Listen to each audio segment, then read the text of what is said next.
मनुष्यों और कुत्तों के बीच गहरे बंधन को दर्शाती यशवंत भागवत मिश्रा की पुस्तक a storm of his own. मानव जीवन में डॉग लवर्स की संख्या बढ़ती जा रही है। कुत्तों की वफादारी की मिसालें दी जाती रही हैं, जिन पर अनगिनत कहानियां भी लिखी गई हैं। लेखक यशवंत भागवत मिश्रा ने कुत्तों के मनोविज्ञान पर प्रकाश डालते हुए एक किताब लिखी है जिसका नाम है ए storm of his own. Mumbai के टाइटल वेव्स में इस पुस्तक का भव्य लोकार्पण समारोह किया गया, जहां मीडिया की भी भारी संख्या नजर आई। ये पुस्तक विमोचन समारोह 25 नवंबर 2023 को हुआ। इस मनोरम संस्मरण को पाठक पसंद कर रहे हैं। आप भी सुल्तान की यात्रा के जादू का अनुभव करें। इस दिल को छू लेने वाली किताब की अपनी प्रति आप अमेज़न, फ्लिपकार्ट, स्नैपडील इत्यादि से प्राप्त कर सकते हैं। किताब का टाइटल पेज बहुत ही आकर्षक है, जिसमें एक कुत्ते की तस्वीर बोलती हुई प्रतीत होती है। सच्ची घटनाओं पर आधारित यह उपन्यास एक दार्शनिक कुत्ते सुल्तान का संस्मरण है। लेखक यशवंत भागवत मिश्रा का कहना है कि सच्चा प्यार जीवन में बाद में आया, क्योंकि सुल्तान मेरे जीवन में तूफान की तरह खुशियों का बवंडर लेकर आया था। उसके सबसे करीबी साथी के रूप में मैंने उसके एग्रेसिव होने के कारण को समझा, उसके भावों को जाना। सुल्तान ने आते ही हमारे जीवन के अंधेरे क्षणों को जोड़ दिया। हमारे साथ ने प्रेम की एक छत्रछाया बनाई और सुल्तान एक करिश्माई व्यक्तित्व में परिवर्तित हो गया। अपने उग्र स्वभाव और दुखों को सहने के बावजूद उसके मुस्कुराते चेहरे ने आशा की एक चमचमाती किरण जगाई। लेखक यशवंत भागवत मिश्रा आगे लिखते हैं कि ये दिल छू लेने वाली कहानी सुल्तान के मेरे जीवन में आने से लेकर उसका उत्सव मनाने तक की यात्रा का वर्णन करती है। कुत्तों के मनोविज्ञान पर प्रकाश डालते हुए ये पुस्तक जीवन की चुनौतियों के बीच मनुष्यों और कुत्तों के बीच के गहरे बंधन को दर्शाती है। दरअसल यह एक ऐसी कहानी है जो हर डॉग लवर की आत्मा को छूने वाली है। ये किताब एक जो मेरे सबसे डियरेस्ट पेट एक डॉग है, गोल्डन रिट्रीवर, उनके बारे में है। और ये एक बहुत ही इमोशनल जर्नी है जो कोविड के दौरान, उस समय घर में और कोई नहीं था, हम 2-3 लोग ही थे। उस दौरान बहुत सारी घटनाएं घटी, उस पे ये आधारित है।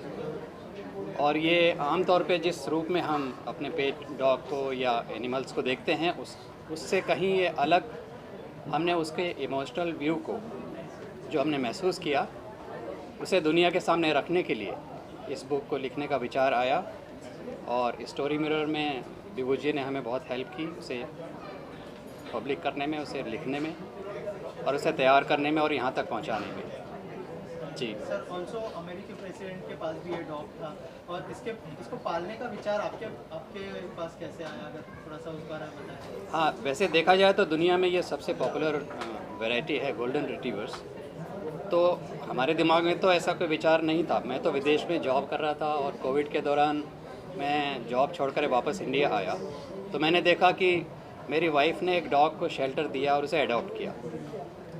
तो इस तरह से जब वो हमारे घर में आ ही गया तो मैं खुद भी हैरान था कि उसके साथ रहेंगे कैसे, लेकिन उसे कहीं छोड़ भी नहीं सकते थे और इस तरह से वो हमारे पास रह गया एज ए शेल्टर। ऑल्सो आप उसकी लैंग्वेज समझते थे, कैसे इंटरैक्ट करते थे, अगर उस बारे में कुछ बताया। ये एक अपने आप में पूरी किताब है जिस पर ये बातें सारी लिखी गई हैं। ये उसके इमोशंस को समझना जब कोई आपसे बोल नहीं रहा है। और इस डॉग की ये विशेषता है कि इमोशनली अपने आप को एक्सप्रेस कर सकता है, अपने आँखों के जरिए, अपने चेहरे के जरिए।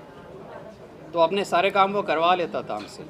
देखा जाए तो अगर हमने धीरे धीरे हमने उसको समझना शुरू किया, उसकी बातों को, उसके रिएक्शंस को एनालाइज करना शुरू किया, तब हमें शुरू में तो हमें भी पता नहीं पड़ता था वो ऐसा क्यों कर रहा है। और इस वजह से वो कई बार वो गुस्सा भी हुआ, एग्रेसिव भी हुआ।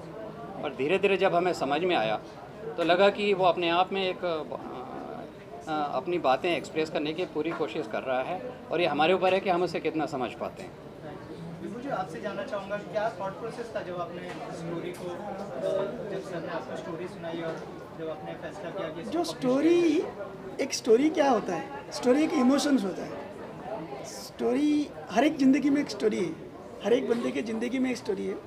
तो स्टोरी का एक इमोशंस होता है। इमोशंस किसी के साथ भी हो सकता है, निर्जीव के साथ हो सकता है, इवन एनिमेट ऑब्जेक्ट के साथ हो सकता है, ह्यूमंस के साथ हो सकता है। Now the story about this dog is a very personal story, personal journey, जिसपे आपको ऐसे लगेगा कि मैं इस डॉग से नहीं बात कर रहा हूँ, मैं एक आत्मा से बात कर रहा हूँ। And the way it is written, the way is narrated, it is completely different. Complete different experience. आपको लगेगा कि एम्पैथेटिक इमोशंस जो ह्यूमन बीइंग कैरी करता है, बहुत बार हम लोगों को एम्पैथेटिक इमोशंस हमारे अंदर से गायब हो जाता है। While reading this book, you will find that empathetic emotions will be re-established. So, मैं बहुत बहुत धन्यवाद दूंगा कि yes chosen story mirror was on the publishing platform. We are not just a platform, publishing platform. We are more than a storytelling platform. जहाँ पर बहुत सारे over a million stories are there. So, if you are writer, you want to write, all story mirror is there. Sir आपसे जानना चाहूँगा कोई ऐसा कोई इंसिडेंट है, इमोशनल इंसिडेंट, जैसे आपने कहा कि गुस्सा भी हो गया था एक बार, ऐसा कोई इमोशनल इंसिडेंट है जिससे आपकी आंखें भर आई हो, और कोई अगर ऐसा कोई इंसिडेंट शेयर करना चाहे हमारी ऑडियंस के साथ? देखिए, दो बातें हैं कि वो कई बार गुस्सा हुआ, कई बार एग्रेसिव भी हुआ। अब हमने इस तरह से उसे देखा कि आपके घर में कोई मेंबर है, उसे अगर गुस्सा आ रहा है तो आप उसके साथ कैसा बिहेव करेंगे। लेकिन चूंकि अगर पेट डॉग है तो आप क्या करते हैं, खिलौना समझ के उसको लेके आते हैं, और कुछ गलती करता है तो उसे बाहर फेंक देते हैं या मार देते हैं।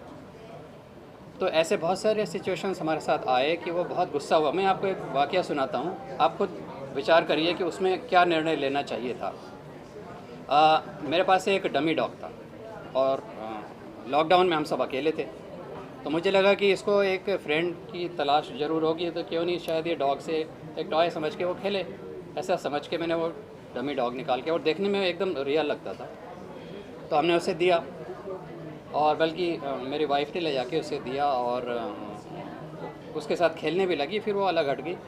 फिर मैंने उसका ऑब्ज़र्व किया कि वो बहुत ज़्यादा अटैच हो गया उस डमी डॉग के साथ। उसे लगा कि जैसे वो रियल है, उसे चाटता था, उसके आसपास ही बैठा रहता था, और एज ए प्रोटेक्टिव एनवायरनमेंट वो तैयार करने की कोशिश करता था कि कोई उसके नज़दीक ना जाए। मेरी वाइफ को ये बात समझ में नहीं आई थी। उन्होंने सोचा कि ये खिलौना उसको दिया ऐसे, और थोड़ा खेलते हैं उसके साथ, उसे वापस ले लेते हैं। तो जैसे उसे लेने गई तो वो झपट गया और हाथ में थोड़े दांत उनको लगे। तो अगर वो चाहता तो काट सकता था, उसके जबड़े इतने खतरनाक थे कि पूरा हाथ वो चबा के तोड़ के बाहर निकाल सकता था, लेकिन उसने केवल दांत लगाए बताने के लिए कि हाथ मत लगाना, ये मेरा है। उसके अंदर ये प्रोटेक्शन की भावना थी अपने परिवार को बचाने की, और उसे लगा कि कोई इंट्रूडर है जो उसे बिछाड़ना चाहता है, तो वहाँ पे उसने हमला किया। तो शुरू में तो मेरी वाइफ को बड़ा गुस्सा आया कि ये तो बहुत अच्छी बात नहीं है, और ये बहुत ही पागल जैसा बिहेवियर इसका है, उसको घर में रखना ठीक नहीं है, और हमारे लिए ख़तरा हो सकता है, हमारी जान के लिए भी खतरा हो सकता है। तो उसको फिर बाहर फेंकने के लिए कोई ना कोई तरीके ढूंढने शुरू किए, जिससे हमने लिया, उसको काफ़ी डांट लगाई कि आपने कैसा कुत्ता हमें दे दिया। और फिर उन्होंने कहा कि इसको बाहर फेंक दो, जंगल में छोड़ दो, या क्या गोली मार दो, या कुछ भी करो, उसको घर में मत रखो। अगर आप उसका चेहरा देखेंगे उसका, तो वो इतना मासूम सा है, उसकी आंखें इतनी मासूम सी हैं कि उसको देखने से ऐसा लगा कि भाई, जब मैंने एनालाइज़ किया तो मुझे लगा कि अगर देखा जाए तो हम उसकी चीज़ को छीन रहे हैं। आपके किसी बच्चे को कोई छीन के लेके जाना चाहे, आप कैसा बिहेव करें, तो ऐसा ही उसके साथ हुआ। तो मैंने उसका तरफ लेते हुए कहा कि देखो, उसके दिमाग में ये बात चल रही होगी, तब उसने हमला किया, और बाद में अभी भी हमारे आसपास घूम रहा है, और डर के मारे एक कोने में भी कई बार वो बैठ जा रहा है।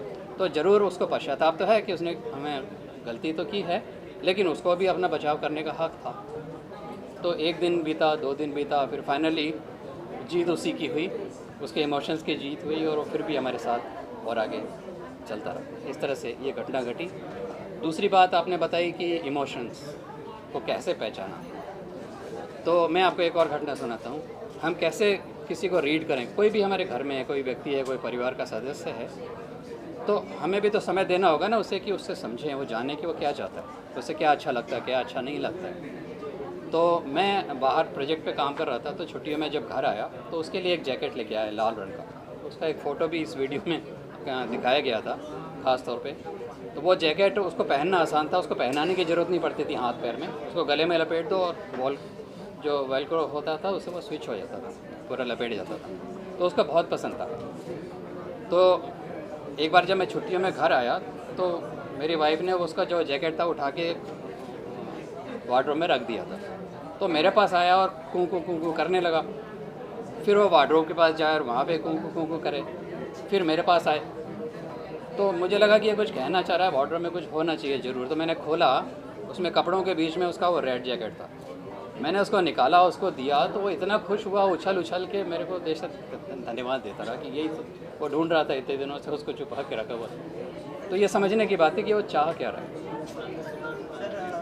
के इमोशनल की बात की आपने, जो डॉग पालते हैं उनके लिए क्या मैसेज होगा आपकी तरफ से, और बुक के बारे में अगर कुछ कहना चाहें आप हमारे लिए। देखिए, बुक में मेरी वो सारी बातें मैंने एक्सप्लेन की है जो जनरली हम उस नज़रिए से सोचते नहीं हैं कि वो तो पेट डॉग है, वो खिलौना है, वो तो उसको हमारी रखवाली करना चाहिए, उसको वैसा करना चाहिए, वैसा करना चाहिए। पर हमें क्या करना चाहिए, इस बारे में हमारे अंदर क्या विचार आना चाहिए, ये सारी चीज़ें मैंने इमोशनली एक जर्नी के रूप में उसको इस किताब में लिखने की कोशिश की है।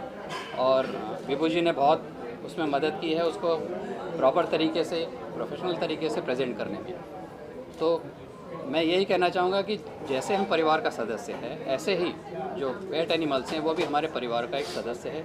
हमें उनको समय देना चाहिए, उनको समझने का, उनको जानने का, और ये उनकी रिक्वायरमेंट को पहचानने की भी ज़रूरत है कि उन्हें क्या पसंद है, क्या नहीं पसंद है।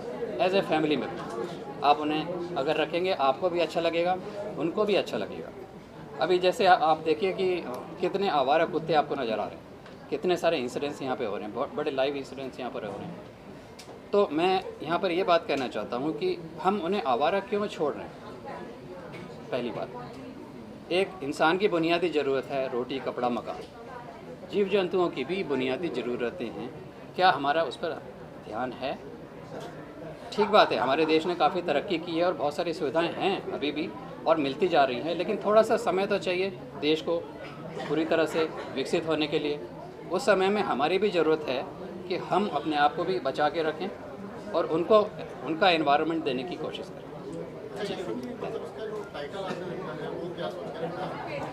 हाँ, जो है स्टॉर्म ऑफ हिज ओन, अपने आप में एक तूफ़ान था। देखो, मुझे कई डॉक्टर्स ने बताया कि गोल्डन रिट्रीवर कभी भी एग्रेसिव नहीं हो सकते, इम्पॉसिबल है, लेकिन वो एग्रेसिव था। तो अपने आप में एक तूफ़ान था कि वो उसके एग्रेसिवनेस के थ्रू वो अपने एक्सप्रेशन को एक्सप्रेस करता था। जी, इसका ट्रांसलेशन हम करेंगे, सर से हमारी चर्चा हुई है, और भाषाओं में भी ट्रांसलेशन इसका करेंगे ताकि हर व्यक्ति तक ये बात पहुँचे और इस बात को वो समझे। जी। Thank you so much.